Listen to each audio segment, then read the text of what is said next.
കണ്ടില്ലേ, വീണ്ടും വിഘ്നം. അതും ദക്ഷിണദിശയിൽ നിന്നാണ് പല്ലി വീണ്ടിക്കുന്നത്. തെക്കെന്ന് പറഞ്ഞാൽ മരണത്തെ സൂചിപ്പിക്കുന്ന ദിക്കാണ്. ഒരു പരിഹാരവും കാണുന്നില്ല. എന്റെ ദേവി, ശരിക്കും പറഞ്ഞാൽ അപമൃത്യു യോഗമാണ് കാണുന്നത്. അതായത് ദുർമരണം. അയ്യോ, അഷ്ടമത്തിൽ വ്യാഴം, 12 ഗുളികൻ, ശനി ലഗ്നത്തിലും രാഹു 4-ലും.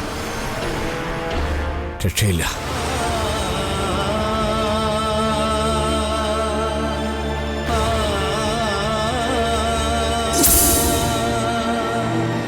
എന്ന് കരുതി പാടെ നിരാശപ്പെടണ്ട. പ്രശ്നവശാൽ കണ്ടത് ഞാൻ പറഞ്ഞു. ഇതൊരു ശാസ്ത്രമാണ്. ശാസ്ത്രത്തിനും പിശക് പറ്റാം. പക്ഷേ വീണ്ടും വീണ്ടും നോക്കിയിട്ടും ഒരേ ഫലമല്ലേ കണ്ടത്? ശാസ്ത്രപ്രകാരം ഗടിക്ക് പോവും. അങ്ങനെയല്ലേ സംഭവിക്കൂ. ഭാഗ്യലക്ഷ്മി ദൈവാധീനമുള്ള കുട്ടിയാണ്. ഇതുവരെ അവളെ നയിച്ചൊരു ചൈതന്യമില്ലേ, ആ ശക്തി തന്നെ മകളെ കാത്തുകൊള്ളും. കുട്ടിക്ക് വേണ്ടി ആത്മസമർപ്പണത്തോടെ പ്രാർത്ഥിക്കുക.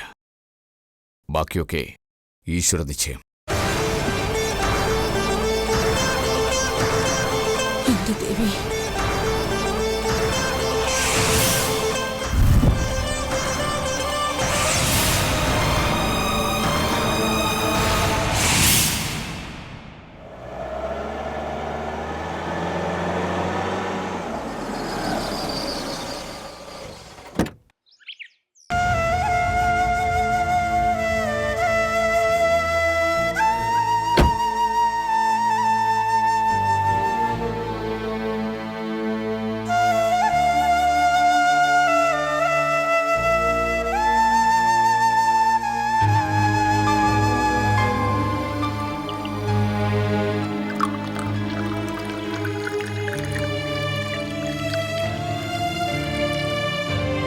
ശരിക്കും പറഞ്ഞാൽ അപമൃത്യു യോഗമാണ് കാണുന്നത്. അതായത് ദുർമരണം.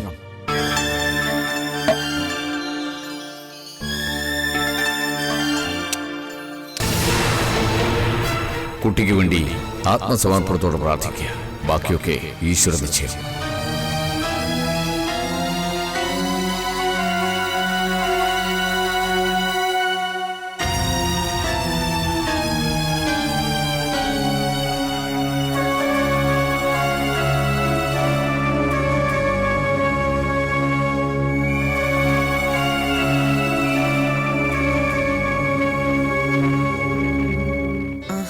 ഇവിടെ വന്ന് അനങ്ങാതെ നിൽക്കുകയാണോ? അമ്മ വീണ്ടും ജോത്സ്യനെ കാണാൻ പോയിരുന്നല്ലേ? എനിക്ക് തോന്നി. അമ്മേ, ചായ എടുക്കട്ടെ അതോ നാരങ്ങ വെള്ളം മതിയോ?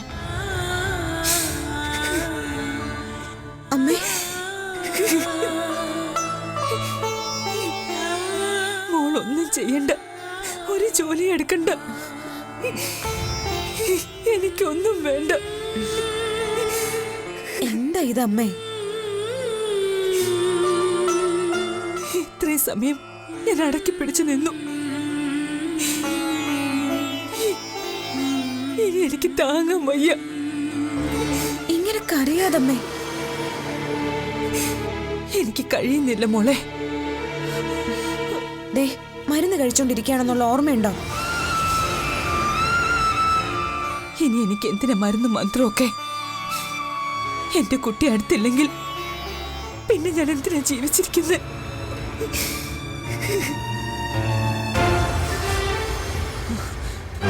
മോള് വാ. എന്താ അമ്മേ? വാ.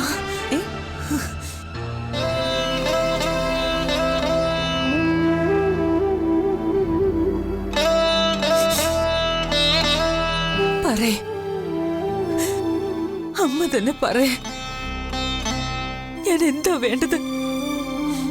അവിടുത്തെ നാമം ജപിച്ചു, ആ തൃപ്പാദങ്ങൾ മനസ്സിൽ ധ്യാനിച്ചുവോ എന്റെ മോൾ ഇത്രയും കാലം ജീവിച്ചത്. എന്നിട്ട് ഇപ്പോഴെന്താ ഇങ്ങനെ പകുതി വഴിയിൽ വെച്ച് ഇങ്ങനെ കൈവിട്ട് കളയാനായിരുന്നെങ്കിൽ പിന്നെ എന്തിനാ ഇവൾക്ക് ഓരോ അനുഗ്രഹങ്ങൾ കൊടുത്തത്? ആശിപ്പിച്ചിട്ട് ഉപേക്ഷിക്കുകയാണോ? പറയ. ഇങ്ങനൊന്നും പറയരുതമ്മേ. ദൈവത്തിനോട് സങ്കടം പറയാനേ നമുക്ക് അവകാശമുള്ളൂ. അപേക്ഷിക്കാം, യാചിക്കാം. പക്ഷെ പരാതിയും പിണക്കവും പാടില്ല. എന്റെ അപേക്ഷ യാചനയൊക്കെ ഇങ്ങനെയാ. ദേവിക്കത് മനസ്സിലാവും. ഇനി അഥവാ കോപിച്ചാലും ഞാൻ സഹിച്ചു. ഇപ്പൊ തരുന്നതിലും വലിയ ശിക്ഷ ഇനി എന്ത് തരാനാ? എന്റെ ജീവൻ കൂടി ഒന്ന് എടുത്തു തരാൻ കനിവുണ്ടാവണം. മതി അമ്മേ.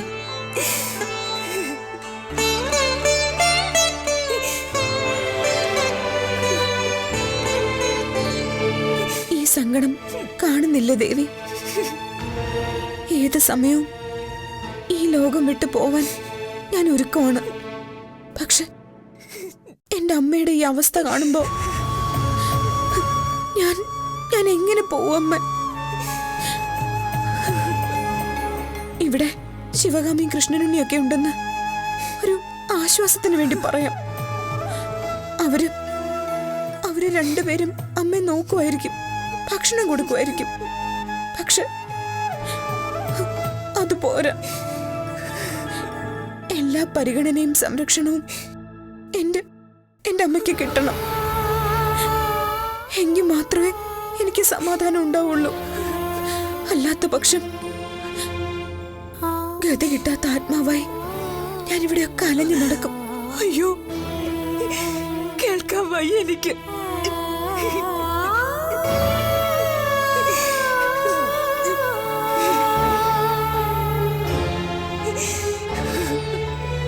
അവിടുത്തെ കൈ പിടിച്ച് എന്റെ മോൾ ആപത്തുകളെ അതിജീവിച്ചത്.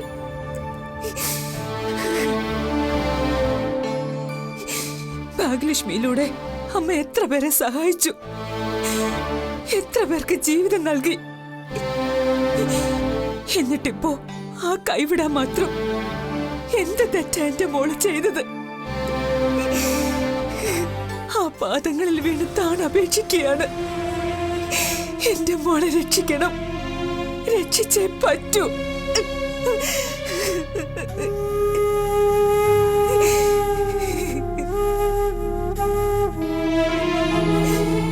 ഞാൻ സ്വപ്നം കണ്ടത് കൂടാതെ ലക്ഷണങ്ങളെല്ലാം വിപരീതമായിരുന്നില്ലേ അമ്മ?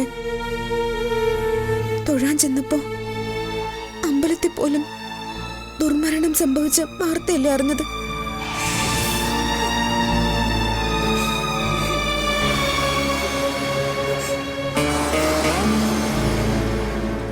അതിനർത്ഥം ചോറ്റാനിക്കര അമ്മ എന്തോ നിശ്ചയിച്ചുറപ്പിച്ചിട്ടുണ്ടെന്ന. അതിന് മാറ്റമില്ലെന്നാ ഞാൻ മനസ്സിലാക്കുന്നത്. സംഹാരമൂർത്തിയായ സാക്ഷാൽ ശ്രീപരമേശ്വരന് പോലും മരണത്തിന്റെ നിഴല് ബാധിച്ചിട്ടില്ലേ? ഭസ്മാസുരനെ പേടിച്ച് ജീവഭയത്തോടെ പരമശിവൻ ഓടിയിട്ടില്ലേ?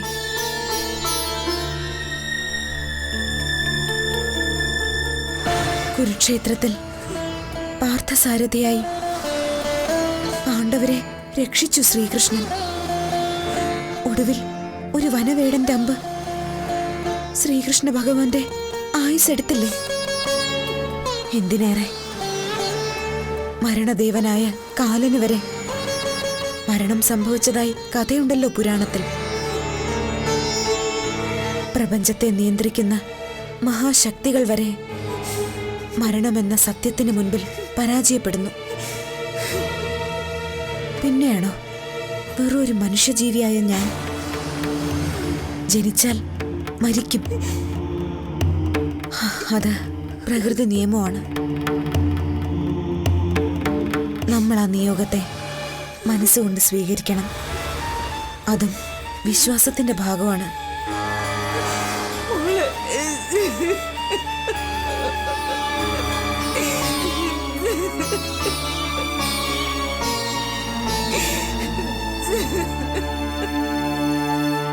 ഇല്ല, ഇതൊന്നും നടക്കാൻ പോകുന്ന കാര്യങ്ങളല്ല.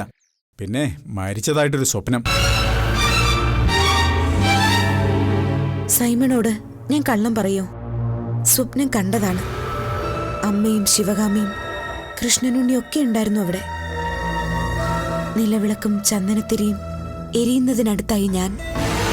ഒന്ന് നിർത്തുന്നുണ്ടോ? എനിക്ക് കേൾക്കണ്ട.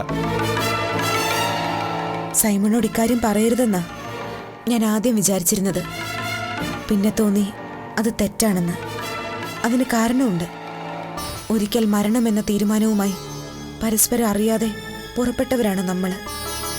തികച്ചും അപരിചിതരായ രണ്ടുപേർ. എന്നിട്ടും ഒരേ സ്ഥലത്ത് എങ്ങനെയൊക്കെയോ എത്തിച്ചേർന്നു. അവിടെ വെച്ച് തമ്മിൽ കണ്ടു, പരിചയപ്പെട്ടു. അതുകൊണ്ട് ഇപ്പോൾ യാത്ര പറയേണ്ടത് എന്റെ കടമയാണെന്ന് തോന്നി. എന്താ ഭാഗ്യലക്ഷ്മി ഇത്? യാത്ര പറയാനോ? അതിന് നീ എവിടേക്കും പോകുന്നില്ല. അതോ ഞങ്ങളെയൊക്കെ വിട്ടിട്ട് പോണമെന്നുള്ളത് നിന്റെ ആഗ്രഹമാണോ? സൈമൺ അറിയാലോ, മുമ്പും ഇതുപോലുള്ള തോന്നലുകൾ എനിക്കുണ്ടായിട്ടുണ്ട്. അനുഭവം കൊണ്ട് എല്ലാം സത്യമായിട്ട് വന്നു. സൈമണിന് നേരിട്ടറിയാവുന്ന പല കാര്യങ്ങളും ഉണ്ടല്ലോ. സൈമൺ അയറിനെ കാണുമെന്നും നിങ്ങൾ ഒരുമിക്കുമെന്നും ഞാൻ പറഞ്ഞിരുന്നില്ലേ? എന്നിട്ടെന്തായി? കാണണമെന്ന് പറഞ്ഞത് സത്യമായി. എന്നാൽ ഒരുമിക്കുമെന്ന് പറഞ്ഞതോ? ഇന്നല്ലെങ്കിൽ നാളെ അത് നടക്കും സൈമ. എന്നാൽ ഞാനൊരു കാര്യം പറയട്ടെ. ഈ പറഞ്ഞ പ്രവചനങ്ങളൊക്കെ ഭാഗ്യലക്ഷ്മിക്കുണ്ടായ വെറും തോന്നലുകളാണ്. അതായത് ഉണർന്നിരിക്കുമ്പോൾ മനസ്സിൽ തോന്നിയ കാര്യങ്ങൾ. എന്നാൽ ഒടുവിലുണ്ടായത്, അതായത് മരണത്തിൻ്റെ സൂചന, അത് രാത്രിയിൽ കണ്ട സ്വപ്നമാണ്. എന്നുവെച്ചാൽ ഉറക്കത്തിൽ കണ്ട സ്വപ്നം. ഉറങ്ങുന്ന ഒരാളുടെ ഉപബോധ മനസ്സിലുണ്ടാകുന്ന വെറും ഭാവന മാത്രമാണ് സ്വപ്നം. പലപ്പോഴും അത് അന്ന് പകലുണ്ടായ ഏതെങ്കിലും സംഭവത്തിൻ്റെ ബാക്കിയാവും. അന്ന് പകല് വീട്ടിൽ വെച്ച് സംസാരിച്ച കൂട്ടത്തിൽ ആരുടെയെങ്കിലും മരണത്തെക്കുറിച്ച് പറഞ്ഞു കാണും. ആ ഓർമ്മ മനസ്സിൽ കിടന്നത് ഉപബോധ മനസ്സിലൂടെ സ്വപ്നത്തിൽ പുറത്തു വന്നു. യാദൃശികമായി മരിച്ചു കിടന്ന ആൾക്ക് ഭാഗ്യലക്ഷ്മിയുടെ മുഖഛായ തോന്നി. അതാണ് സംഭവിച്ചത്. അതിനപ്പുറം ഒന്നുമില്ല. ഇത് സൈമൺ എന്നെ ആശ്വസിപ്പിക്കാൻ വേണ്ടി പറയുന്നതാണോ, അതോ സ്വയം ആശ്വസിക്കാനോ? രണ്ടാണെങ്കിലും ഫലമില്ല. ആ സ്വപ്നം ഫലിക്കും. ഭാഗ്യലക്ഷ്മി, ഉറക്കത്തിൽ മാത്രമല്ല, ഉണർന്നിരിക്കുമ്പോഴും അതിന്റെ സൂചനകൾ എനിക്ക് തോന്നുന്നുണ്ട്. അതെന്തൊക്കെയാണെന്ന് വ്യക്തമായി പറഞ്ഞു തരാൻ എനിക്ക് കഴിയുന്നില്ല. സ്വപ്നങ്ങളെ വ്യാഖ്യാനിക്കാനുള്ള കഴിവൊന്നും എനിക്കില്ല. കഴിഞ്ഞ ദിവസം ഉണ്ടായ ദുർനിമിത്തങ്ങളെക്കുറിച്ച് ഞാൻ പറഞ്ഞില്ലേ? നൂറ്റാണ്ടുകൾക്ക് മുമ്പുള്ള അമ്പലമാണ്. അവിടെ ഇന്നേ വരെ ഇത്തരത്തിലൊരു അപകട മരണം നടന്നിട്ടില്ല. ഒരു ദിവസം പോലും നിത്യപൂജ മുടങ്ങി നടയടച്ചിട്ടില്ല. ഇപ്പോ ശുദ്ധികലശം വേണ്ടി വന്നില്ലേ? വീട്ടിൽ വെച്ചാണെങ്കിലോ എത്ര തവണയാ പല്ലി ദേഹത്ത് വീണത്. ജോത്സ്യന്റെ അടുത്ത് ചെന്നപ്പോഴും തടസ്സം. നീ പറഞ്ഞു വരുന്നത്? അതെ സൈമ, ഒഴിവാക്കാനാവില്ല. എങ്കിൽ പിന്നെ ഭക്തിയും വിശ്വാസവും ഒക്കെ എന്തിനു വേണ്ടിയാ? ദൈവങ്ങൾ കണ്ണു കാണാത്തവരാണോ? അധർമ്മങ്ങൾ ചെയ്തും മറ്റുള്ളവരെ ദ്രോഹിച്ചും എത്ര പേര് ഭൂമിയിൽ ഭാരമായിട്ട് ജീവിക്കുന്നു. അവരെ ഒരു ദൈവവും ശിക്ഷിക്കുന്നില്ല. പഴയ ഒരു പാട്ട് കേട്ടിട്ടുണ്ട്. പണക്കാർ നിർമ്മിച്ച പൂജാമുറികളിൽ പാൽപായസം ഉണ്ണുന്ന ദൈവങ്ങൾ അവർക്ക് പല പല വരങ്ങൾ കൊടുക്കുമെന്ന്. അതേസമയം പാവങ്ങൾ പ്രാർത്ഥിക്കുന്നൊന്നും ആ ദൈവങ്ങൾ കേൾക്കുകയില്ല. സൈമൺ പറയുന്നത് സാമാന്യമായ യുക്തി. എന്റെ കാര്യത്തിൽ അത് നോക്കണ്ട. ഓരോ ധാന്യത്തിലും അത് കഴിക്കേണ്ടുന്ന ആളിന്റെ പേരെഴുതി വെച്ചിട്ടുണ്ടെന്നല്ലേ പറയുക. അത്രയും ചെറിയ കാര്യങ്ങൾ പോലും ഈ ലോകത്ത് മുൻ നിശ്ചയപ്രകാരമേ നടക്കുള്ളൂ. എത്രയോ കോടി ജീവജാലങ്ങളുണ്ട് ഭൂമിയിൽ. ആ കൂട്ടത്തിൽ നിന്ന് ഒരു ഭാഗ്യലക്ഷ്മി മാറി നിൽക്കുന്നു. അത്രേ ഉള്ളൂ. എത്ര നിസ്സാരമായിട്ടാ ഭാഗ്യലക്ഷ്മി ഇതൊക്കെ പറയുന്നത്. ഇതൊന്നും മുഖവിലക്കെടുക്കാൻ എനിക്ക് കഴിയില്ല. പക്ഷേ സത്യം സത്യമല്ലാതെ വരില്ല സൈമ. എന്നെക്കുറിച്ചല്ല, സ്വന്തം ജീവിതത്തെപ്പറ്റിയാ സൈമൺ ഇനി ആലോചിക്കേണ്ടത്. നടന്നു തീർക്കാൻ ഇനിയും അനേകം ദൂരമില്ലേ മുമ്പില്? അത് അത്രയും നടന്നു തീർക്കണം. ഒറ്റയ്ക്ക് വേണ്ട. അയറിനുണ്ടാവും സൈമണിന് കൂട്ടായിട്ട്. വെറും ഒരാളായല്ല, ജീവിത സഖിയായിട്ട്. ആഗ്രഹിക്കുന്നതൊക്കെ നേടി നിങ്ങള് സന്തോഷത്തോടെ ജീവിക്കും. മതി. ഇതൊന്നും കേട്ടു നിൽക്കാൻ എനിക്ക് കഴിയില്ല.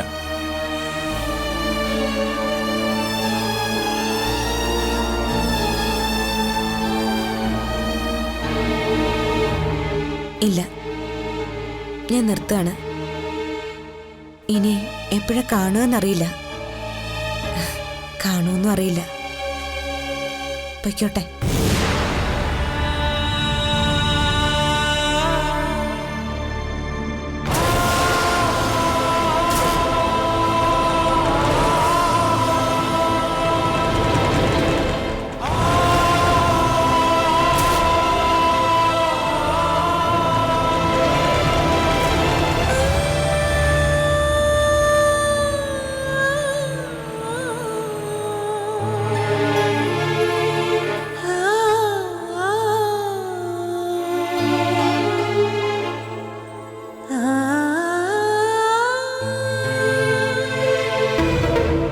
ചെറിയമ്മാവൻ വാചക കസർത്ത് നടത്തുന്നു എന്നല്ലാതെ കാര്യമായിട്ടൊന്നും നടക്കുന്നില്ല എന്നായിരുന്നല്ലോ എന്റെ മോളുടെ പരാതി. ഒരളവോളം ആ പരാതിയിൽ കഴമ്പും ഉണ്ടായിരുന്നു. ഒരളവോളമല്ല, എത്രയോ നാളായി ഞാൻ ഇവിടെ വന്ന് ഓരോ പ്രശ്നങ്ങൾ പറയുന്നു. തക്കതായ പരിഹാരം നിർദ്ദേശിക്കാൻ ചെറിയമ്മാവന് കഴിഞ്ഞിട്ടില്ല. മോളെ, ഓരോന്നിനും ഓരോ സമയമുണ്ട്. കൈ കെട്ടിയിട്ടാൽ പിന്നെ ദൈവങ്ങൾക്ക് പോലും അനുഗ്രഹിക്കാൻ കഴിയുമോ? ഞാൻ ഉപാസിക്കുന്ന മൂർത്തികൾ ഇടയ്ക്കെന്തോ പ്രതിബന്ധങ്ങളിൽ പെട്ടിരിക്കുന്നു എന്ന് അനുമാനിക്കേണ്ടിയിരിക്കുന്നു. ദശാസന്ധികൾ അവർക്കും ബാധകമാണ്. എന്നിട്ടിപ്പോ ആ പ്രശ്നങ്ങളൊക്കെ മാറിയോ? ചില അനിഷ്ടങ്ങൾ സംഭവിക്കാൻ സമയമായിരിക്കുന്നു. എവിടെ? ഇനിയുടൻ കാളിയാർ മഠത്തിൽ. ആ, അപ്രതീക്ഷിതമായ എന്തോ ചില കാര്യങ്ങൾ. പക്ഷേ അത് ഒരു ചെറു കാറ്റായിരിക്കില്ല, കൊടുങ്കാറ്റായിരിക്കും. പടർന്നു പന്തലിച്ചു നിൽക്കുന്ന കാളിയാർ മഠമെന്ന തറവാടിന്റെ സകല ചില്ലകളെയും പ്രകമ്പനം കൊള്ളിക്കുന്ന അത്യുഗ്ര ശക്തിയുള്ള ഒരു കൊടുങ്കാറ്റ്. ചില്ലകൾ മാത്രമല്ല, തായ്വേര് പോലും ചിലപ്പോ വിറയ്ക്കും, ചിലപ്പോ നിലം പൊത്താനും മതി. ചെറിയമ്മാവ, അതെ, അതിനി വലിയ താമസമൊന്നുമില്ല.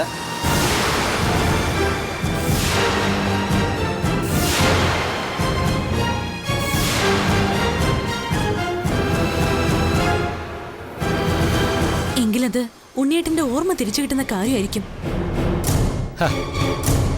പരിഭ്രമിക്കാതെ മോളെ. കാള പെറ്റെന്ന് കേട്ടപ്പോഴേ കയറെടുക്കുന്നത് എന്തിനാ? മോൾക്ക്, അതായത് നമുക്ക് ഗുണകരമായിട്ടുള്ളതേ സംഭവിക്കൂ. അത് ചെറിയമ്മാവൻ എങ്ങനെ ഉറപ്പിച്ചു പറയാൻ പറ്റും? അകക്കണ്ണിൽ ഞാൻ കണ്ട ചിത്രത്തിൽ മോളുടെയും പരമേശ്വരി അമ്മയുടെയും മുഖങ്ങളുണ്ടായിരുന്നു. മോളുടെ തെളിഞ്ഞ മുഖം, പരമേശ്വരി അമ്മയുടെ തളർന്ന മുഖം, കരഞ്ഞു കലങ്ങിയ കണ്ണുകൾ. അതിന്റെ അർത്ഥമെന്താ? മോൾക്ക് പ്രസാദവും പരമേശ്വരിക്ക് വിഷാദവും സമ്മാനിക്കുന്ന എന്തോ ഒന്ന് സംഭവിക്കുമെന്നല്ലേ? ആണ്. വെളിപാടുകളിൽ കാണുന്ന ഇത്തരം സൂചനകൾക്ക് പിഴവ് പറ്റില്ല. അതാണ് കാളിയാടന്റെ അനുഭവം. നമുക്ക് ഗുണമായിട്ടുള്ളതെന്ന് പറയുമ്പോ അതിപ്പോ അവിടെ എന്തായിരിക്കും സംഭവിക്കുക? എല്ലാം കൂടി ഒറ്റയടിക്ക് പറഞ്ഞു തരാൻ പറ്റുമോ? ദേ, അവകാശിക്ക് ആവേശം പാടില്ല. കാളിയാർ മഠത്തിലുണ്ടാവാൻ പോകുന്ന എല്ലാ നന്മകളുടെയും അവകാശി ഇനി ആരാണ്? ശിവകാമി. മോള് ധൈര്യമായിട്ട് ചെല്ല്. സന്തോഷത്തിന്റെ നാളുകള് വരാൻ പോവുകയാണ്. അന്നേരം ദേ ഈ ചെറിയമ്മാവനെ മറന്നു കളയാതിരുന്നാ മതി. ഞാനോ? ചെറിയമ്മാവനെ മറന്നാ പിന്നെ ശിവകാമി ഇല്ല. ആദ്യം സംഭവിക്കുന്ന എന്താണെന്ന് അറിയട്ടെ. എന്നാ മോള് പോയിക്കോളൂ.